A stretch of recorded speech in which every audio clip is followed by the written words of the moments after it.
जय हिंद ऑफिसर्स, क्या हाल है सबके। सब लोग बिल्कुल मजे में हैं, एकदम चकाचक रापचिक। भाई एग्जाम बहुत नजदीक आ गया, मुश्किल से 60 दिन बचे हैं हमारे पास तैयारी के लिए। और कहीं ना कहीं तुम्हारी हार्ट बीट भी बहुत ज्यादा बढ़ती जा रही है, हर रोज एग्जाम नजदीक आता जा रहा है। काउंटडाउन शुरू हो चुका है तुम्हारे दिमाग में भी कि सर एक एक दिन कट रहे हैं, एक एक दिन कट रहे हैं। सर तैयारी तो हो रही है बट सर डर बहुत लग रहा है। क्या कुछ ऐसा स्ट्रैटेजी हो सकता है जिससे हम 60 दिन में अपनी तैयारी को और पुख्ता कर सकें? तो ये वीडियो उसी के रिगार्डिंग है, क्योंकि मेरे पास भी और टीम के पास भी बहुत मैसेजेस आ रहे थे कि सर इस 60 दिन में हम क्या करें और क्या ना करें, जरा एक बार किसी तरीके से हम तक ये मैसेज पहुंचा दिया जाए।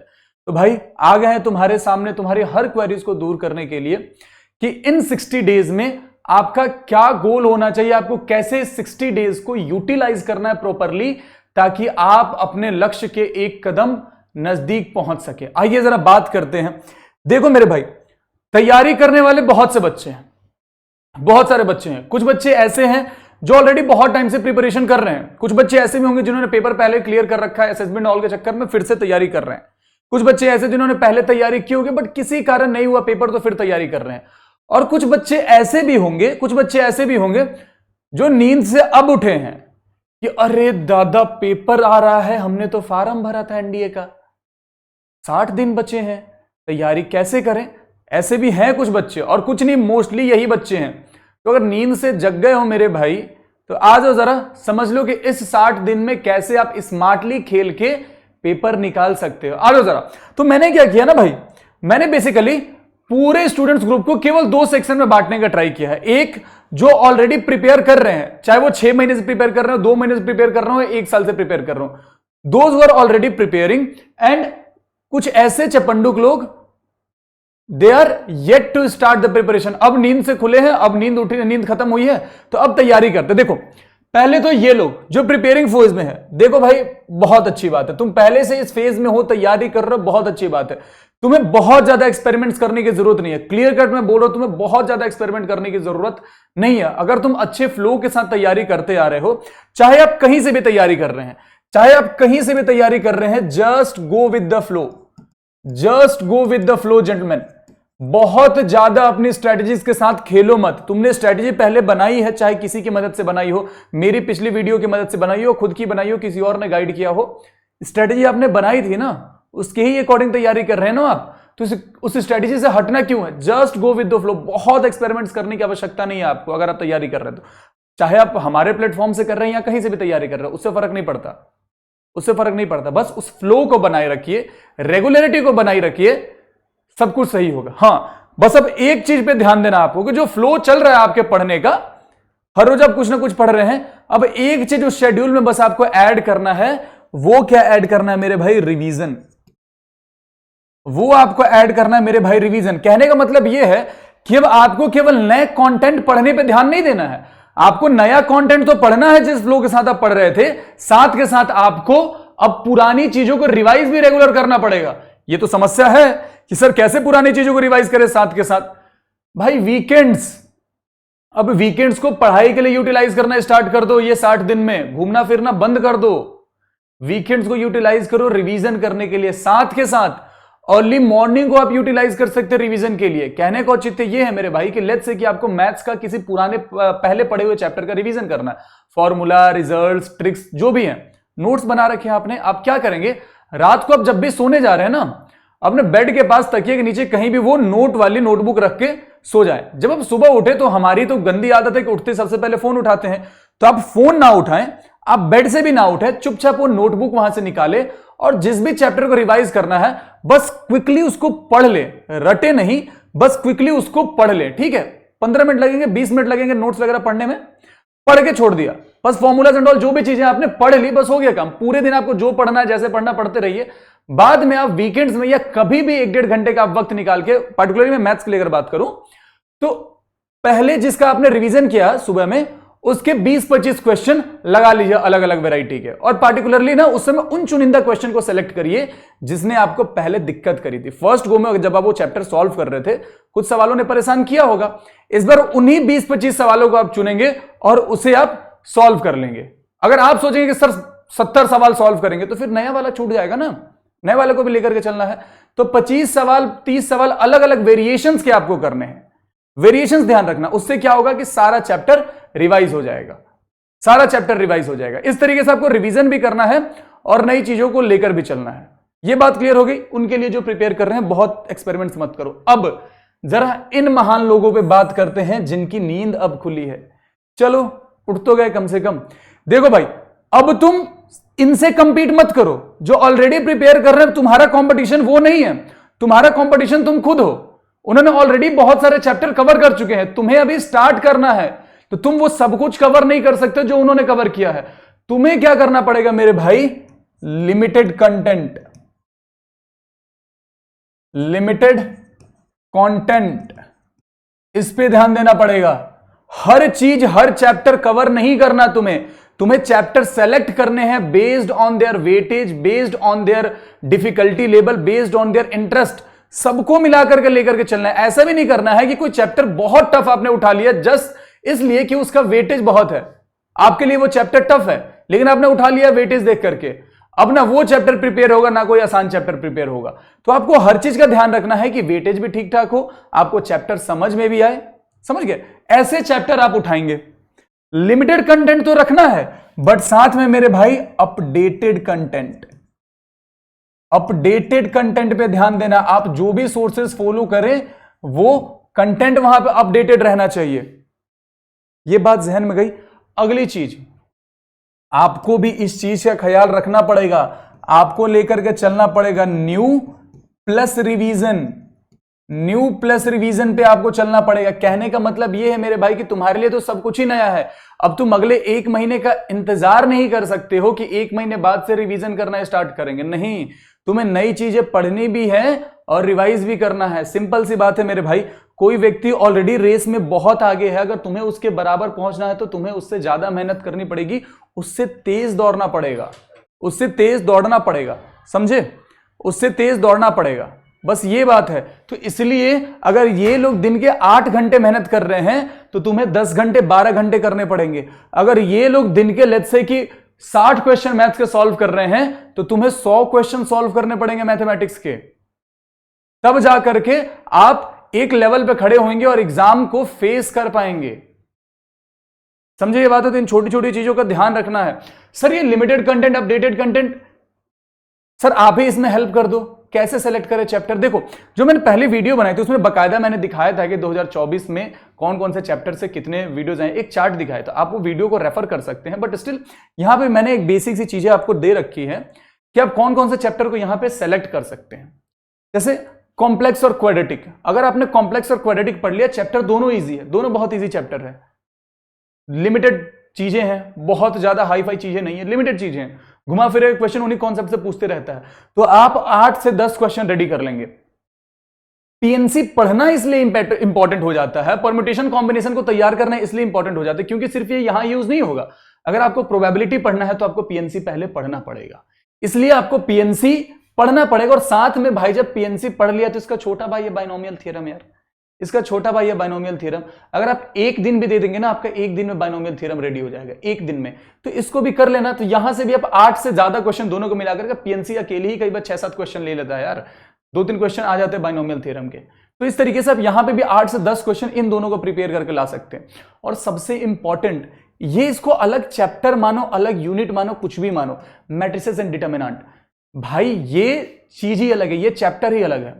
मतलब 10 क्वेश्चन तो कहीं नहीं गए समझो तो इस चैप्टर से। इजी चैप्टर है, बहुत इजी चैप्टर। थियरीज पढ़ लो, प्रीवियस ईयर क्वेश्चन सॉल्व कर लो, 10 क्वेश्चन तो मिनिमम आ ही जाते हैं इसके, 10 से ज्यादा भी हो जाते हैं, कभी कभी एक आध क्वेश्चन अगर कम हुए तो हुए।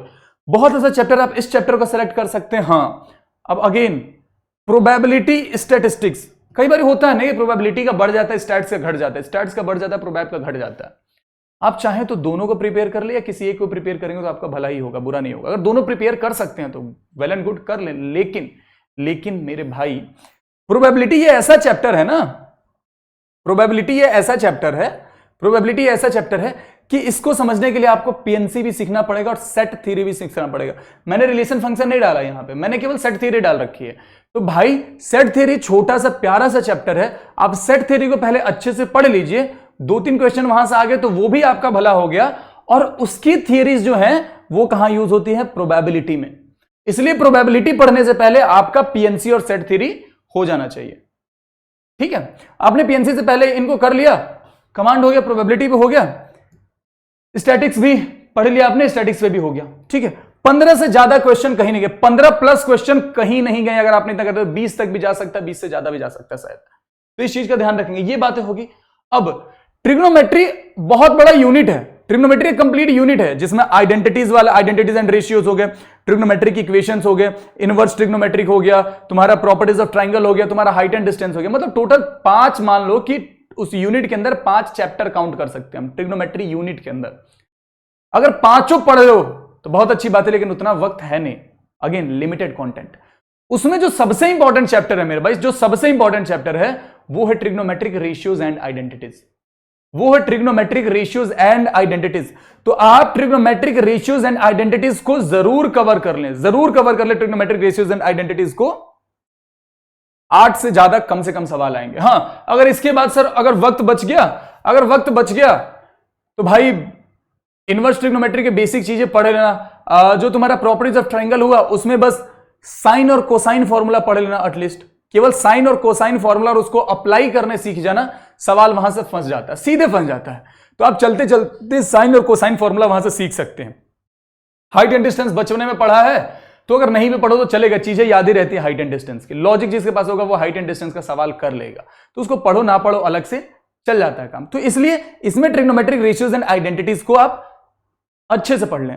अब भाई जियोमेट्री बहुत अच्छा, मैंने पूरा जियोमेट्री यहां पे लिख रखा, अभी बाइफरकेट कर लेंगे। जियोमेट्री ऐसा चैप्टर है भाई, ये उन लोगों के लिए जिनका मैथ्स वीक है। ये रामबाण औषधि साबित होता है ये हर बारी, क्योंकि क्वेश्चन बड़े इजी आते हैं और हर बारी क्वेश्चन आते हैं, क्वेश्चन इजी आते हैं, हर बारी क्वेश्चन आते हैं, और हर बारी प्रीवियस ईयर से क्वेश्चन रिपीट होते हैं। ये बात ध्यान रखना, हर बारी प्रीवियस ईयर से क्वेश्चन रिपीट होते हैं इसमें सबसे ज्यादा। तो ज्योमेट्री वो यूनिट है। ज्योमेट्री को आप चाहे तो अगर सिंपल बांटे ना तो हम 3 पार्ट में बांटेंगे, एक 2D, एक 3D, एक वेक्टर। सिंपल बांटे तो अब 2D को अगर आप बाइफरकेट करें तो आप कोनिक भी एक अलग से निकाल सकते हैं। तो आप क्या करेंगे मेरे भाई, 3D और वेक्टर तो मस्ट है, 3D और वेक्टर तो इसमें मस्ट है कि आपको करना ही करना है। आपका 3D प्लस वेक्टर तो आना ही चाहिए, आना ही चाहिए, करना ही करना है। लेकिन होता क्या है ना कि इनसे पहले अगर 3D और वेक्टर से पहले आप 2 दिन मुश्किल से 2D को दे देना, बेसिक फॉर्मूलाज और एप्लीकेशन पे। 2D को, मैं कोनिक की बात नहीं कर रहा, मैं तो बोल रहा हूं कोनिक अगर आप स्किप करना चाहे कर दे, कोनिक आप स्किप करना चाहे कर दे। कभी कभी होता है कि सर्कल के क्वेश्चन बढ़ गए, कभी कभी होता है सर्कल के क्वेश्चन बढ़ गए, तो सर्कल को एक दिन मन करे तो दे देना, अगर नहीं भी दोगे तो कोई दिक्कत नहीं है। 2D 3D वेक्टर कर लेना, मन करे तो कोनिक स्किप कर देना। और अगर वक्त बचा, अगर तुम्हारे फिर भी लगा नहीं सर मेरे पास वक्त है, तो तुम उसमें क्या करोगे, तुम सर्कल एटलीस्ट पढ़ लेना, तुम सर्कल एटलीस्ट पढ़ लेना वहां से, ठीक है। तो ये हो जाएगी ज्योमेट्री की कहानी। अब जिससे मोस्टली बच्चों को डर लगता है, जिससे मोस्टली बच्चों को डर लगता है, कैलकुलस। 30 से ज्यादा क्वेश्चन वाला ये जो यूनिट है, कैलकुलस यूनिट जो है मेरे भाई, ये 30 से ज्यादा क्वेश्चन वाला यूनिट है। मतलब समझो कि सबसे ज्यादा वेटेज वाला यूनिट है कैलकुलस, और बच्चे इससे डरते हैं। कोई दिक्कत की बात नहीं है, समझे जरा। अब इस 2 महीने में इसको तैयार कैसे करें? क्या पूरा तैयार करना जरूरी है? कतई नहीं। क्यों? 120 सवाल सही करके आने हैं क्या तुम्हें? नहीं सर, हमें तो सर सेक्शनल कट ऑफ आप क्लियर करवा दीजिए, हम जीएटी से नंबर ले लेंगे, या सर मैथ्स में 100 नंबर दिलवा दीजिए। तो पूरे 30 को तुम देख क्यों रहे हो? पूरे 30 को देखो ही मत। अगर पूरा 30 क्वेश्चन रेडी करने जाएंगे तब ना पूरा हमको 1 महीना देना पड़ेगा कैलकुलस के लिए, 1.5 महीना देना पड़ेगा कैलकुलस के लिए। नहीं करना उतना। हमारा क्या होना चाहिए फोकस कि यार इस कैलकुलस में उस एरिया को पकड़ते हैं जहां से ज्यादा क्वेश्चन आ रहे हैं। कई बार होता है इसमें कि यूजुअली मतलब डिफरेंशियल कैलकुलस का ज्यादा आता था, इंटीग्रल कैलकुलस का कम आता था। लेकिन इस बार के पेपर में क्या हुआ कि इंटीग्रल कैलकुलस का वेटेज बढ़ गया और डिफरेंशियल कैलकुलस का कम हो गया। तो वो तो एग्जामिनर के मूड पे है कि वो क्या बढ़ाएगा क्या घटाएगा। हम अपने साइड से दोनों को टच करके चलेंगे। मतलब हम ऐसा नहीं करेंगे केवल डिफरेंशियल कैलकुलस को भी टच कर लिया, इंटीग्रल को छोड़ दिया, या केवल इंटीग्रल कैलकुलस को पढ़ लिया, डिफरेंशियल को छोड़ दिया, क्योंकि हमें नहीं पता है कि वो किसका वेटेज बढ़ा देगा किसका घटा देगा। तो हम ये करेंगे, हम दोनों एरिया को ही टच करके चलेंगे, दोनों एरिया की इंपॉर्टेंट चीजों को टच करके चलेंगे, ताकि कहीं भी घटे हम ठीक ठाक वहां से निकाल के आ जाए। जैसे डिफरेंशियल कैलकुलस में आप लिमिट को जरूर करके जाए, लिमिट को जरूर करके जाए। डिफरेंशिएशन जो होता है, फॉर्मूलाज एंड ऑल डिफरेंशिएशंस जरूर करके जाएं। अब होगा क्या कि अगर आपने डिफरेंशिएशन किया है ना, तो डिफरेंशिएशन आपको सिर्फ यहां हेल्प नहीं करेगा, वो आपको इंटीग्रेशन में भी हेल्प कर देगा। मैं बताऊंगा कैसे। डिफरेंशिएशन क्योंकि कंपैरेटिवली इंटीग्रेशन से इजी होता है, ये सबको पता है। तो डिफरेंशिएशन पर अगर आपने कमांड कर लिया है तो चलते चलते आप एओडी के सवाल भी देख सकते हैं, अगर आपने 10 11वीं 12वीं में पढ़ाई करी है तो, है ना, वो मैक्सिमम मिनिमम इंक्रीजिंग डिक्रीजिंग, क्योंकि सब जगह डिफरेंशिएशन ही लगना है, इसलिए आप डिफरेंशिएशन जरूर करके जाएं। अब यहां पे मैंने एक चीज लिख रखी है, important results of differential integral, sorry definite integrals, important results of definite integral. Definite integral वो चीज है मेरे भाई जिसमें मुश्किल से 9-10 रिजल्ट है, मुश्किल से 9-10 रिजल्ट है, वही वाले -a से a, 0 से 2a, odd function, even function, समझे कि नहीं? तो वही लिमिटेड रिजल्ट्स हैं उसमें, a से b फिर b से c वाले, ये सारी चीजें रिकॉल कर पा रहे होगे? बस वही लिमिटेड रिजल्ट्स अगर तुम पढ़ के चले जाओ, उनको अप्लाई करना चले जाओ मेरे भाई, तुम अगर प्रीवियस ईयर क्वेश्चन उठा के देख लेना, उन्हीं रिजल्ट से हर बारी सवाल आते हैं, हर बारी घुमा फिरा के e⁻x वाले से सवाल आ जाता है, हर बारी ऑड फंक्शन इवन फंक्शन से रिलेटेड सवाल आ जाता है।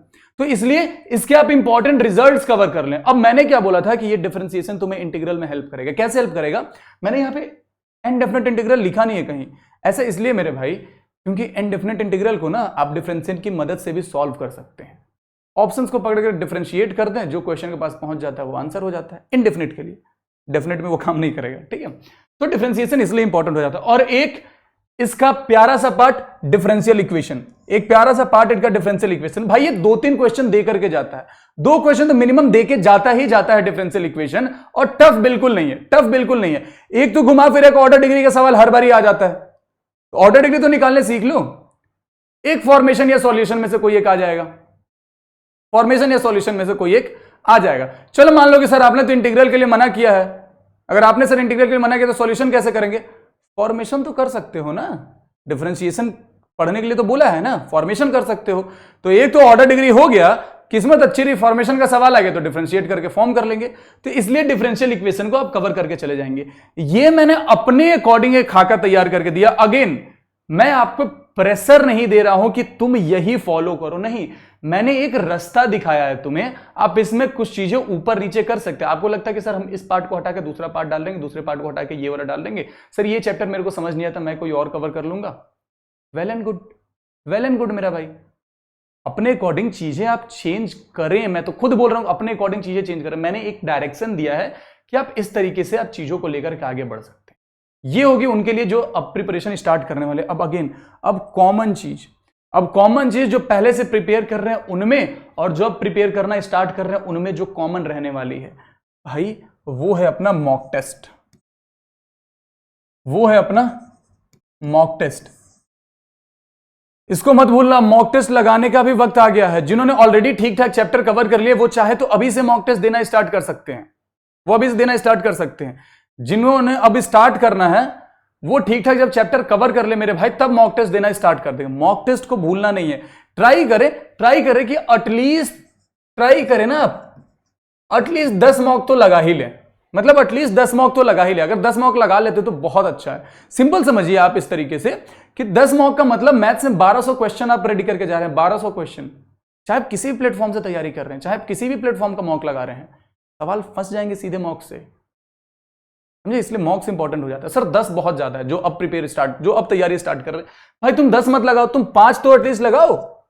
जो अब तैयारी स्टार्ट कर रहे हैं तुम एटलीस्ट 5 तो लगाओ। पहले वाले तो 10 लगाएंगे, तुम्हारे लिए कोई पहले वालों के लिए कोई ऑप्शन नहीं है, तुम्हें 10 मॉक लगाने हैं। जो अब स्टार्ट कर रहे हैं एटलीस्ट 5 मॉक तो लगाओ, 600 क्वेश्चन तो रेडी करके जाओ सीधे यहां से। साथ में अगर तुम अब तैयारी स्टार्ट कर ही रहे हो तो जब तक फुल मॉक नहीं लगाते हो मेरे भाई, चैप्टर टेस्ट तो लगाते रहो, चैप्टर टेस्ट तो लगाते रहो कि जो भी चैप्टर तुमने पढ़ा है तुम क्या करोगे उसके बाद जब हो गया तो उसका एक चैप्टर टेस्ट दे लो। 20-25 सवालों का, 30 सवालों का एक चैप्टर टेस्ट तुम दे दिया। हुआ क्या कि तुम्हें अपनी एबिलिटी पता चल गई और 20-30 सवाल तुम्हारे तर्कस में और ऐड हो गए। इसलिए चैप्टर टेस्ट और मॉक टेस्ट पे ध्यान रखेंगे। हाँ, अब तुम सोच रहे होगे कि सर ये चीजें आएंगी कहां से, मॉक टेस्ट और चैप्टर टेस्ट? तो भाई मतलब अपन खड़े हैं यहां पे, डिफेंस वाले की पूरी टीम खड़ी है। डिफेंस वाला ने लॉन्च किया है एक बहुत प्यारी चीज जिसको बोलते हैं defence all pass. Defence all pass जिसको बोलते हैं, पता है इसकी प्राइस कितनी है?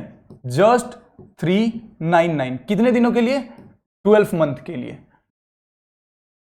12 मंथ्स के लिए डिफेंस ऑल पास जो है 399 में आपको मिल जाएगा 12 मंथ्स के लिए। इसमें मिलेगा क्या आपको, करीब करीब 60,000 क्वेश्चन, 60,000 मल्टीपल टेस्ट सीरीज। केवल एनडीए के टेस्ट सीरीज की बात नहीं कर रहे हैं हम, आप अगर बाकी डिफेंस एग्जाम के भी टेस्ट दे रहे हैं तो वो भी आपको सब मिल जाएगा एक ही जगह पे। आपको इधर भटकने की जरूरत ही नहीं है, इधर उधर कहीं भटकने की जरूरत नहीं है। सब कुछ चैप्टर टेस्ट मिल जाएंगे, फुल मार्क्स मिल जाएंगे, एवरीथिंग।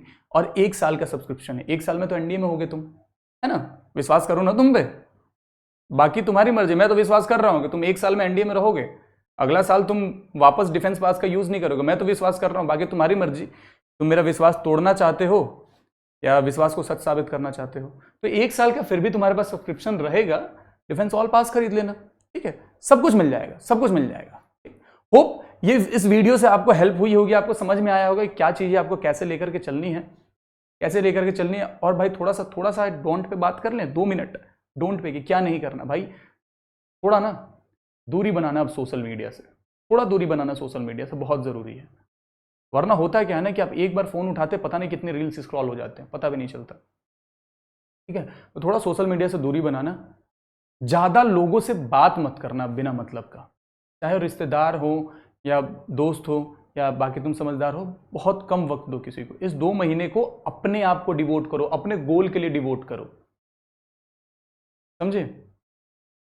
अपना जो डिस्ट्रैक्शन है उसको खत्म करो, टाइम को यूटिलाइज करो, एक एक सेकंड को यूटिलाइज करो। और अगली इंपॉर्टेंट चीज, अपने हेल्थ का ख्याल रखना। क्योंकि इस 2 महीने में अगर 1 हफ्ते के लिए भी तुम्हारी हेल्थ बिगड़ी ना, क्योंकि बरसात चालू हो गया है, तबीयत खराब होने के डर ज्यादा रहते हैं इसमें, तो भाई ध्यान रखना 1 हफ्ते भी तबीयत बिगड़ी बहुत पीछे हो जाओगे। तो अपने हेल्थ का ख्याल जरूर रखना इसमें, ये बहुत जरूरी है, बहुत ज्यादा जरूरी है। चलो भाई, बाकी होपफुली इस वीडियो में आपके बहुत सारे डाउट्स क्लियर हुए होंगे। बाकी अगर आप किसी और टॉपिक पे भी वीडियो चाहते हैं तो do let us know, definitely I will make video on that. बाकी पढ़ाई रेगुलर करते रहो, स्ट्रेस फ्री रहो, and ladies and gentleman, have faith in yourself, you all are going to make it this time. NDA is waiting for you and we are also waiting to see you all in uniform. तब तक के लिए जहां हो हंसते रहो, खेलते रहो, मुस्कुराते रहो, पढ़ाई रेगुलर करते रहो, स्ट्रेस फ्री रहो, अपना ख्याल रखो, एंड जय हिंद।